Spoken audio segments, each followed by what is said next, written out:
Sinubukan ko magluto ng chicken teriyaki. Hi, hello, minasan konnichiwa. Tara, samahan nyo kami today's mini vlog. Dahil malalaki na po tong tanim kong broccoli, kaya sinubukan ko ng harvesting. Parang ang laki-laki na po kasi kapag pinabayaan ko pa, baka mamulaklak na. Noong March ko pa po ito tinanim at ngayon naman po ay harvesting na natin. Sayang nga lang dahil 3 piraso lang itong tinanim ko. Hindi na itong 2 broccoli, yung isa ay hindi pa. Susunod na taon, ay dadamihan ko na yung pagtatanim. Kakatuwa dahil meron na tayong uulamin mamayang hapunan. Pagsapit naman po ng alas 6 ng gabi ay nagasikaso na akong magluto ng hapunan namin. Una ko munang ginawa ay hinati-hati ko muna tong broccoli saka ko ibababad sa tubig. Katapos naman nun ay magluluto naman na ako dito ng chicken teriyaki. Lagyan ko nga muna ng pampalasa tong manok kagaya ng salt and pepper. Tapos naglagay din po ako dito ng rosemary. Additional lang naman po yun, kapag wala po kayong rosemary ay okay lang naman. Pagkatapos ko maglagay ng pampalasa dun sa manok ay naglagay lang ako ng olive oil dun sa pan saka ko na prinito. Habang nagluluto ako ng manok ay hinati-hati ko na tong mushroom dahil magigisa na tayo ng broccoli. Alam niyo po ba mga auntie, hindi naman talaga ako marunong magluto. Halang po ako natuto nung nakapag-asawa na ako. Pero nung dalaga ako ay nagluluto naman ako yung prito-prito. O diba, at least luto pa rin yun.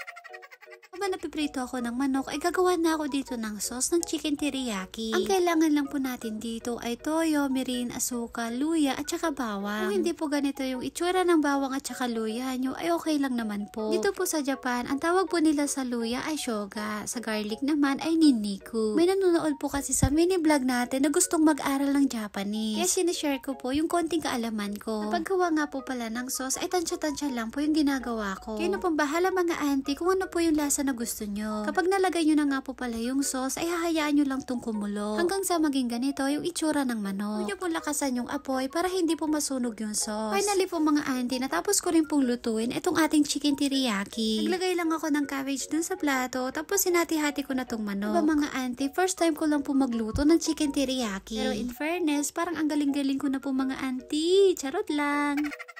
Lagay lang po ako ng konting sauce dun sa manok, tapos sesame seed. Dadaan, tapos ko na pong maluto itong ating chicken teriyaki. Pagkatapos ko nga po palang magluto, ay nag-shower na kami ni Kenshin. Itong sakto, pagkatapos namin mag-shower, ay kakauwi lang po ni Hapon. Bago ako magluto ng broccoli, ay binihisan ko muna si Kenshin. Kailangan ko nang tapusin yung ginagawa ko dahil baka gutom na po si Hapon. Bago ko igisa tong broccoli, ay nilaga ko muna ng konti para lumambot. Nung kumulo na, ay tinanggal ko na rin yung tubig. Si Hapon ko naman po, dahil wala kaming bigas, kaya bibili muna daw siya. Sabi ko kay Hapon, magpahinga na lang siya. Ako na lang yung bibili bukas. Nasa si uncle nyo, siya na lang daw yung bibili.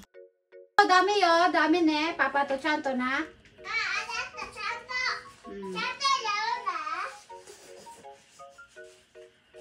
Tawa nga kami ni Hapon dahil naintindihan daw ni Kenzie yung sinabi ko. Sabi ko kasi sa kanya, doon lang siya sa tabi ng papa niya, wag siya magliliko. Sumagot nga sa akin si Kenzie, ang sabi niya ay naintindihan daw niya at gagawin daw niya yung sinabi ko. Habang wala yung 2 hapon ko, ay magigisa na ako dito ng broccoli. Kanina pa nga to, hindi ko pa maluto-luto mga auntie.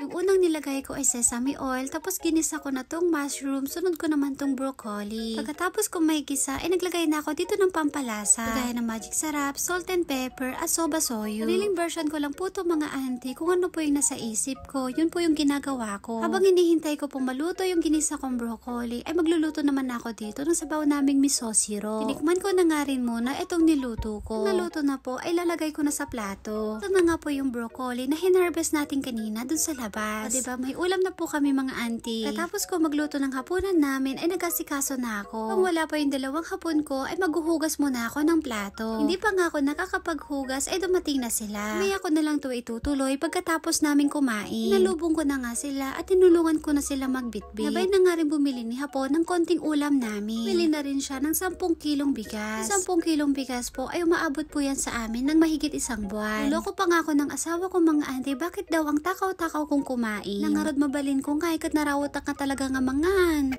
Pag-uwi po ng 2 hapon ko, ay nagready na rin ako dito ng hapunan namin. Nawag ko na nga yung asawa ko para makakain na. Kaya siya naman ay busy-busy na naman mag-drawing. Ito na nga po mga auntie yung simpleng hapunan namin.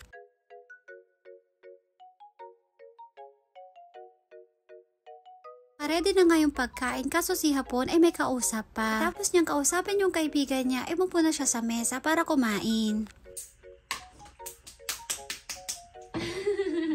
Good. Mother, Mother jump.